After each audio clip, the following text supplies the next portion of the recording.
So welcome to the Culture Builders Podcast. My name's JP Nurbin.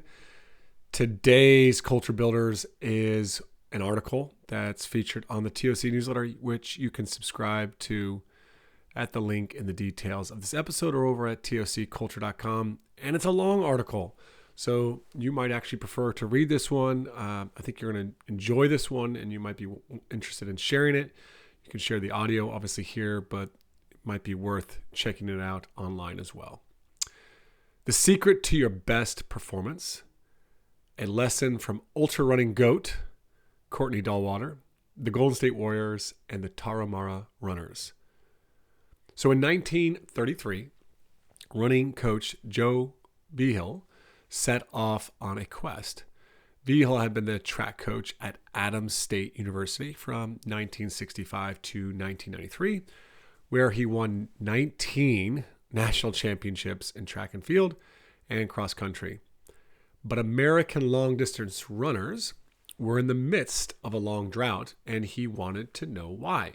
It had been over 20 years since America's Frank Shorter had won the Olympic marathon gold medal with a time of 2 hours, 10 minutes, and 30 seconds. Now, the timing of Shorter's gold medal coincided with the dawn of Nike, which sparked a running revolution. Over 25 million Americans took up running in the 1970s. Now, if you're reading this article at tocculture.com, I have this kind of cool graphic that just shows you kind of the decline of American running. Anyways, but despite the growing popularity and improvements in training, nutrition, and shoes, marathon runners around the world, they hit a plateau. Their times stopped improving. Not only that, but American runners were also getting slower, not faster. They had failed to win a medal since Shorter's gold. And even worse, there wasn't a single 2-hour, 12-minute marathoner in the country. So in search of answers, Vigil attended one of the toughest races in the world, the Leadville Ultramarathon. The race is a 100-mile trail run through the Colorado Rockies. It's cold, the air is thin, and more than half the runners don't even finish. But Vigil wasn't there to watch some world-renowned runner decked out in the latest shoes and running gear. He was there to study some unknown, middle-aged men in togas, wearing sandals and smoking tobacco at the starting line. No kidding. These runners were the Tarahumara. In the previous year, the unknown Tarahumara runners had come out of nowhere to dominate the race. And Vigil came to study them and learn how. Now, in only their second year of running the race, Vigil watched these unknown runners once again dominate the field. In the final 20 miles of the race, when all the other runners started to fade, the Tarahumara actually picked up their pace. How did they do it? Many onlookers admired their form. With toes down and back straight, they looked as if they were effortlessly gliding. But their form wasn't what was most remarkable. It was the huge smiles on their faces. Joe Vigil, America's greatest running coach, couldn't believe what he was seeing. They ran with such a sense of joy, he said. It was in this moment that Vigil discovered their secret. The Tarahumara are a little-known group of indigenous people from Mexico, popularized by Christopher McDougall's book, Born to Run. And in the book, McDougall recounts the story of Vigil's discovery. Vigil had become convinced that the next leap forward in human endurance would come from a dimension he dreaded getting into, character. McDougall goes on to say, not the character other coaches were always rah-rahing about. Vigil wasn't talking about grit or hunger or the size of the fight in the dog. In fact, he meant the exact opposite. Vigil's notion of character wasn't toughness. It was compassion, kindness, love. That's right, love. That was the real secret of the Tarahumara. They never forgotten what it felt like to love running, end quote.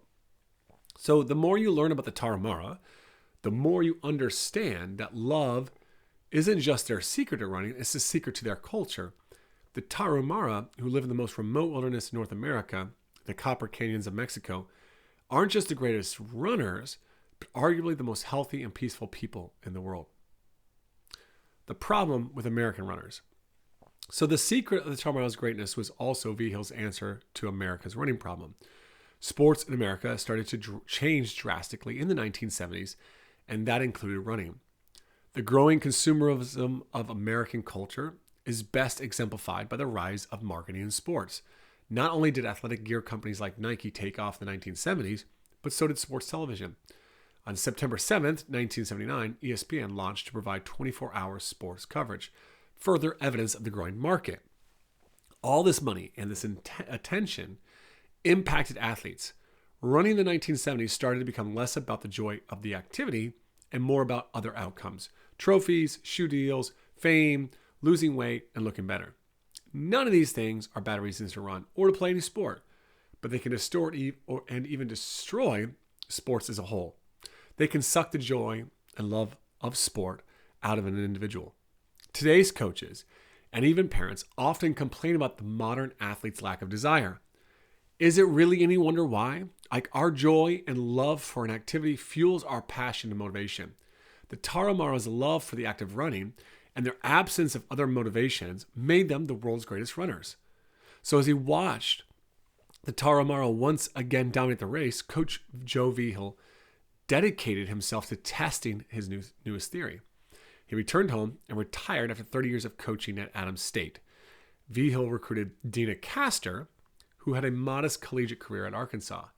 According to Castor, Vigil's formula for running, quote, had absolutely nothing to do with running, but personal relationships and showing integrity by giving back, end quote. In an interview with Women's Running, Castor said, quote, Coach Vigil never talked about talent or winning. He talked about character and attitude. He has this way of igniting a fire in people and allowing them to see more opportunity and possibility within themselves, end quote. The old running coach's newest training regime was more focused on character and spiritual training than athletic training. Vigil's theory and training methods proved to be highly effective. Dina Castor started breaking American records left and right, and finally, in 2004, she became the first American to win a medal in the Olympic marathon event in 20 years. Courtney Dauwalter and the Golden State Warriors. So when you look at the stories of the Tarahumara runners and Dina Castor, it's no surprise that Courtney Dauwalter has risen to become the GOAT of ultra running. Dauwalter has shattered records and dominated some of the world's most grueling races, outperforming both men and women in events like UTMB, the Western States 100, and the Moab 240. What's remarkable, though, isn't just her victories, but her approach. She doesn't follow strict diet plans, wear the latest ultra running gear, or adhere to rigid training schedules. Instead, eats candy, drinks beer, and listens to her body each day to guide her daily runs. When asked about her secret, she puts it simply: my fuel tank is based on joy. If I'm happy, the engine works way better, end quote. Dauwalter's joy isn't just a personal quirk. It's the same quality that Joe Vigil saw in the Tarahumara. Like them, Dauwalter runs with a smile, radiating an effortless joy that fuels her performance. But where does that joy come from? Dauwalter credits her coaches. We had amazing coaches all the way through high school. The guys and girls teams trained together, like a family of best friends, she recalls. Her coaches knew how to work their athletes hard without ever sacrificing fun. This highlights an essential truth. It's not just up to athletes to find joy. Coaches play a crucial role in creating an environment that nurtures it. Steve Kerr, the head coach of the Golden State Warriors, embodies this philosophy. 2 of the 4 core values he built his championship winning team around are joy and compassion. Kerr intentionally fosters joy within his team, finding creative ways to keep the atmosphere light and energized. For them, it's creating funny birthday videos for every player and blasting music during practice. They are always looking for ways to create more joy. The joy you see when the Warriors play, it's the same kind of joy Vigil witnessed with the Tarahumara, a joy that leads to extraordinary performance. In today's sporting culture, where outcomes and results often take center stage, coaches and athletes are sometimes labeled as weak or unfocused if they prioritize compassion, empathy, and joy over trophies and accolades. But the success of teams like the Warriors and athletes like Dauwalter proves otherwise. They've achieved what many thought impossible because they've learned to fuel their performance with joy. So what might you and your team accomplish if you started fueling up on joy?